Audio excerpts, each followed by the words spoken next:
உங்கள் சத்யாவில் இப்பொழுது ஆடி அதிரடி தள்ளுபடி. தமிழ்நாடு நாளையொட்டி திமுக தலைவர் மு க ஸ்டாலின் வாழ்த்து தெரிவித்துள்ளார். சென்னை மாகாணத்திற்கு தமிழ்நாடு என பெயர் மாற்ற கோரி தியாகி சங்கரலிங்கனார் உள்ளிட்ட பலர் பல்வேறு போராட்டங்களை நடத்தினர்.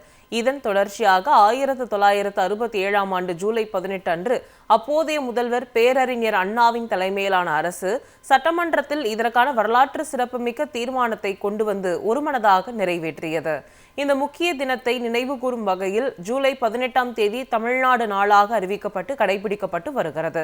இதுகுறித்து திமுக தலைவர் மு க ஸ்டாலின் சமூக வலைதள பதிவு ஒன்றை வெளியிட்டுள்ளார். அதில் 1956ஆம் ஆண்டே மொழிவாரியாக மாநிலங்கள் பிரிந்தாலும் இந்த நிலம் மெட்ராஸ் ஸ்டேட் என்ற பெயரிலேயே தொடர்ந்ததாகவும், எத்தனையோ முயற்சிகள், தீர்மானங்கள், போராட்டங்கள் நிகழ்ந்தும் எதுவும் மாறவில்லை என்றும் தெரிவித்துள்ளார். 1967ஆம் ஆண்டு ஆட்சிக்கு வந்தது திமுக. முதலமைச்சரானார் நம் அண்ணா.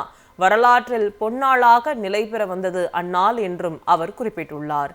தமிழ்தாயின் ஏக்கம் தீர தலைமகன் பேரறிஞர் அண்ணா தமிழ்நாடு என்ற பெயரினை அவையினில் முழங்க ஒட்டுமொத்த மாநிலத்தின் உணர்வினையும் எதிரொலிக்கும் வகையில் உறுப்பினர்கள் எல்லாம் வாழ்க என வாழ்த்தி மகிழ்ந்த இந்த நாளே தமிழ்நாடு நாள் என்றும் அவர் சுட்டிக்காட்டியுள்ளார். தமிழ்நாடு நாளையொட்டி திமுக தலைவர் மு க ஸ்டாலின் வாழ்த்து தெரிவித்துள்ளார். சென்னை மாகாணத்திற்கு தமிழ்நாடு என பெயர் மாற்ற கோரி தியாகி சங்கரலிங்கனார் உள்ளிட்ட பலர் பல்வேறு போராட்டங்களை நடத்தினர்.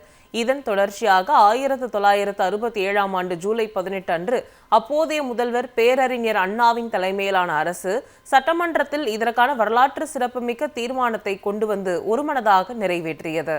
இந்த முக்கிய தினத்தை நினைவு கூறும் வகையில் ஜூலை 18ஆம் தேதி தமிழ்நாடு நாளாக அறிவிக்கப்பட்டு கடைபிடிக்கப்பட்டு வருகிறது. இதுகுறித்து திமுக தலைவர் மு க ஸ்டாலின் சமூக வலைதள பதிவு ஒன்றை வெளியிட்டுள்ளார். அதில் 1956ஆம் ஆண்டே மொழிவாரியாக மாநிலங்கள் பிரிந்தாலும் இந்த நிலம் மெட்ராஸ் ஸ்டேட் என்ற பெயரிலேயே தொடர்ந்ததாகவும், எத்தனையோ முயற்சிகள், தீர்மானங்கள், போராட்டங்கள் நிகழ்ந்தும் எதுவும் மாறவில்லை என்றும் தெரிவித்துள்ளார். 1967ஆம் ஆண்டு ஆட்சிக்கு வந்தது திமுக. முதலமைச்சரானார் நம் அண்ணா. வரலாற்றில் பொன்னாளாக நிலை பெற வந்தது அந்நாள் என்றும் அவர் குறிப்பிட்டுள்ளார். தமிழ்தாயின் ஏக்கம் தீர தலைமகன் பேரறிஞர் அண்ணா தமிழ்நாடு என்ற பெயரினை அவையினில் முழங்க ஒட்டுமொத்த மாநிலத்தின் உணர்வினையும் எதிரொலிக்கும் வகையில் உறுப்பினர்கள் எல்லாம் வாழ்க என வாழ்த்தி மகிழ்ந்த இந்த நாளே தமிழ்நாடு நாள் என்றும் அவர் சுட்டிக்காட்டியுள்ளார். உங்கள் சத்யாவில் இப்பொழுது ஆடி அதிரடி தள்ளுபடி.